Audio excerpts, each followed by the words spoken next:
आज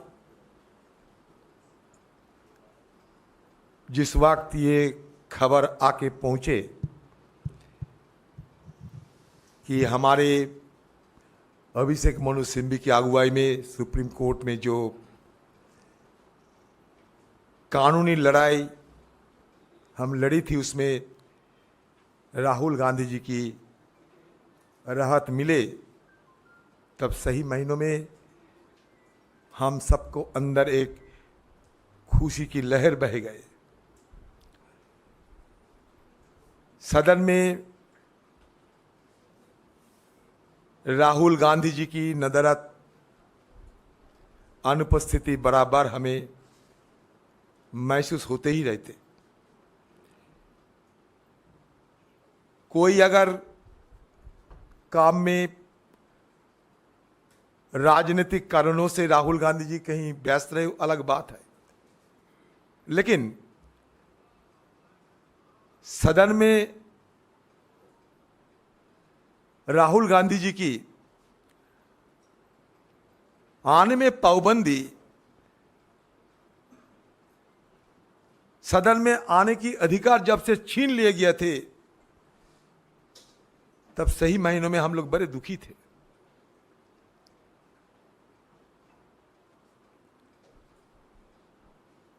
ये राहत की खबर सुनते ही तुरंत मैं इस सदन के अंदर पहुंचे और पॉइंट ऑफ इंफॉर्मेशन की हवाला देते हुए पीठ में जब हमारे चेयरमैन राजेंद्र अग्रवाल साहब बैठे थे, तब उनके पास बात रखी कि सुप्रीम कोर्ट से राहुल गांधी जी की राहत मिल चुके हैं, अब सारे पाबंदी हटा के जल्द से जल्द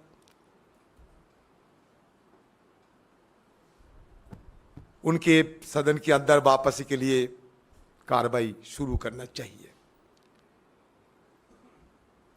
उनकी सदस्यता जिस त्वरित गति से संपन्न हुई थी, आप सबको जानकारी है कितनी त्वरित गति से उनकी सदस्यता खारिज हुई, और उसके साथ साथ मकान भी खाली करवा गया। जब ये दिल्ली में लुटेन में बीजेपी वालों को कितने सारे नुमाइंदे सालों साल अपने बंगला में विराजमान रहते हैं, वो भी सदस्य ना होने के बावजूद, लेकिन वो परिवार, जिस परिवार हिंदुस्तान को तीन प्रधानमंत्री दिए हैं, जिस परिवार हिंदुस्तान के लिए एक नहीं दो बलिदान किए हैं, उस परिवार की सदस्य राहुल गांधी जी को मान लीजिए धक्का मारते हुए उनकी घर खाली करवा गया। इस तरीके की वेदना, निर्ममता साथ लेकर हम लोग चलते थे, लेकिन भरोसा तो थी कि आज नहीं तो कल सच्चाई की जरूर जीत होंगे, और वो आज हुआ है। हिम्मत ना खोना, सिर्फ आगे बढ़ते रहना। जो कहते हैं ये तेरा बस की नहीं, उन्हें कुछ करके दिखाना,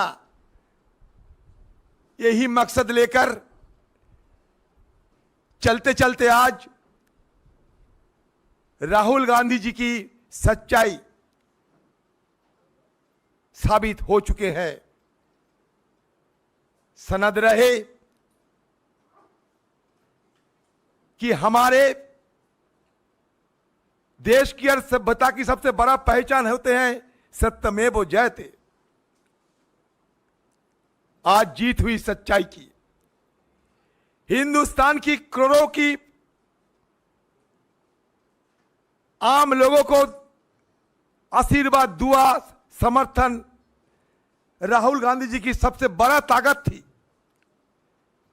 और इसी ताकत के बदौलत उन्होंने आज जीत हासिल किए हैं। अभी सदन की अंदर जाना बाकी है। स्पीकर से मुलाकात कर चुके हैं मैंने, और स्पीकर साहब को दरखास्त भी किए हैं, गुजारिश भी किए हैं कि जिस त्वरित गति से राहुल गांधी जी की बरखास्त हुई थी, उस त्वरित गति से ही उनको दोबारा वापस लाना चाहिए। स्पीकर साहब ने मुझे कहा कि सुप्रीम कोर्ट से जो कागजात है वो कागजात जल्द से जल्द हमारे हवाले कीजिए, बाकी हम क्या किया जाए देखते हैं। मैंने कहा स्पीकर साहब, यह सदन की गरिमा आपके हाथ में है, यह सदन की अभिभावक हो आप, सदन की हर सदस्या सबकी सुरक्षा आपको देना है। राहुल गांधी जी की जल्द से जल्द वापस लाके उनको अधिकार दिलाइए।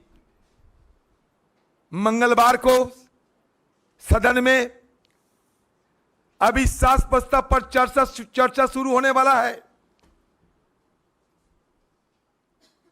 यह चर्चा की चलते दिन रात सदन के अंदर, सदन की बाहर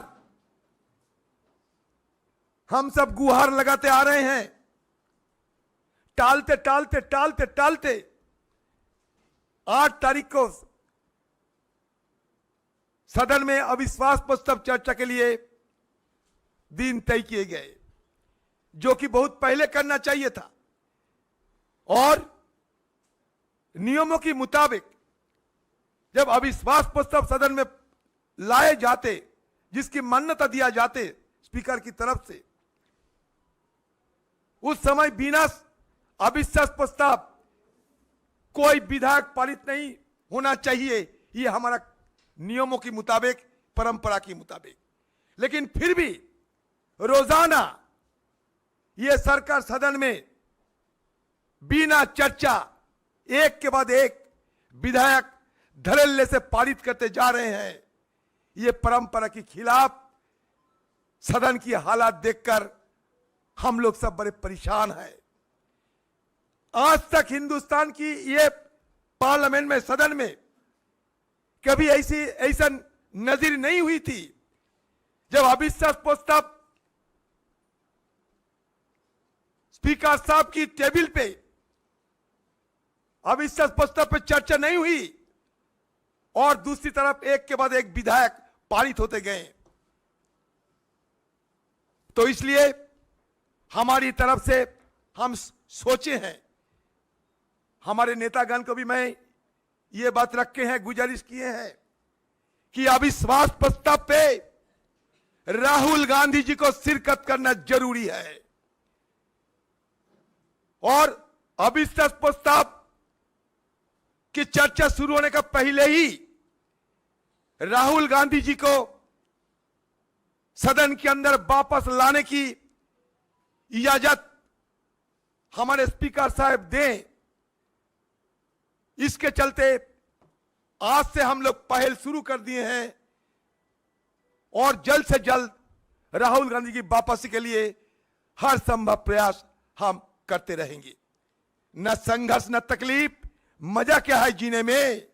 बड़ा बड़ा तूफान थम जाएगी जब आग लगी हो सीने में।